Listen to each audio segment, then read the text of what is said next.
Hay quienes te ponen piedras en el camino, ¿no? Por el hecho de ser mujer, de repente no permiten que tú puedas alcanzar ciertas metas. Bueno, desde mi perspectiva lo veo porque trabajo en un área operativa y como todos los operativos de planta y de almacenes son hombres, muchas veces cuando quieres entrar te ponen trabas o te dicen que tengas mucho cuidado de no hablarles o no llevarte con ellos para que no haya malinterpretaciones. Entonces es muy difícil trabajar en un lugar así donde no puedes llevarte con tus compañeros. Pues yo siento que siempre que suben a una mujer o que tienen posibilidad de subirla, se malinterpreta mucho de por qué pasó y no pasa con un hombre, ¿no? Se malinterpreta cuáles fueron los motivos por los que subió y pues también obviamente sí nos pagan menos y se nota. Aunque creamos en nosotras mismas, a veces nosotras nos detenemos y detenemos a otras mujeres porque ya tenemos metido en la cabeza que así son las cosas.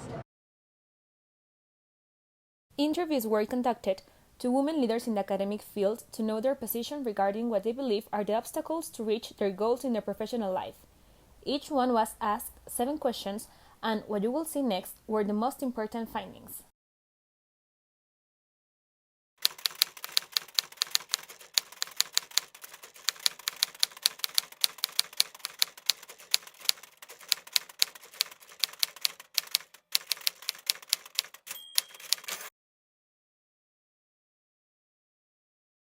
I had to prove that I had the capacity and skills.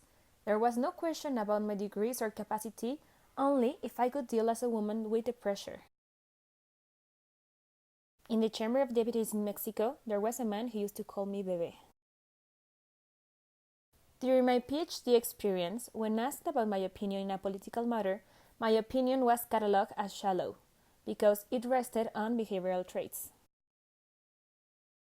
There is a perception that women are always emotional, and what goes in our personal life has a lot of impact.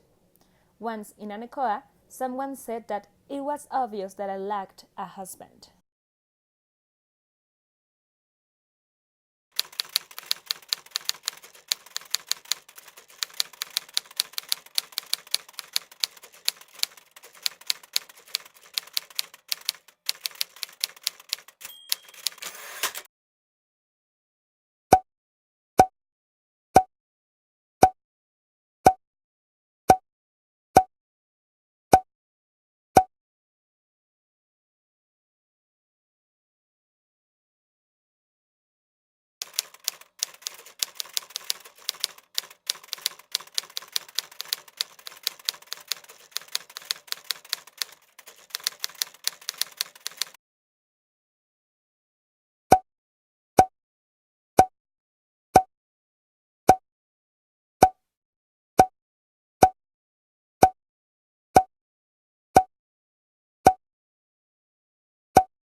Regarding the question, we are working with 2 definitions of leadership: transactional, or the traditional leadership, which has its base on rewards and punishments and it's associated with the no, and transformational.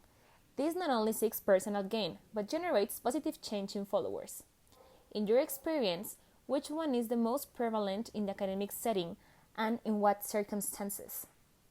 In this case, all the women who were interviewed answered that the transactional leadership is the one that prevails. Transactional leadership is the prevailing one. The institutional barriers are there. We need to change the whole system at all levels. The first one is the most prevalent, and it does not only have to do with gender differences, but also with the precarization of the whole educational system. It seems to me that we are still far from even achieving transformational leadership, let alone in the academic field.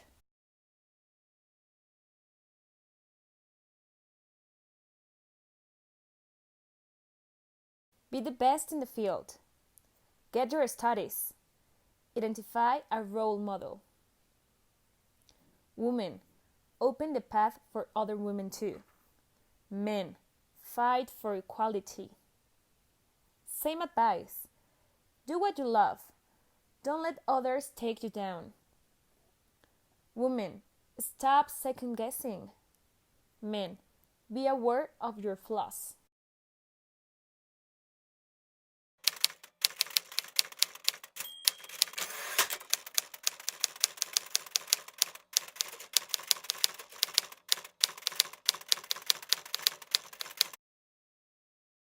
I should have finished my PhD, but I won't change my children and husband for anything in the world.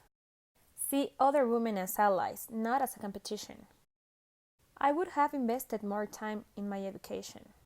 I tended to be humble and not talking too much about my achievements. However, I have shifted this approach. I think this is inspiring and useful for others. I would validate my voice more.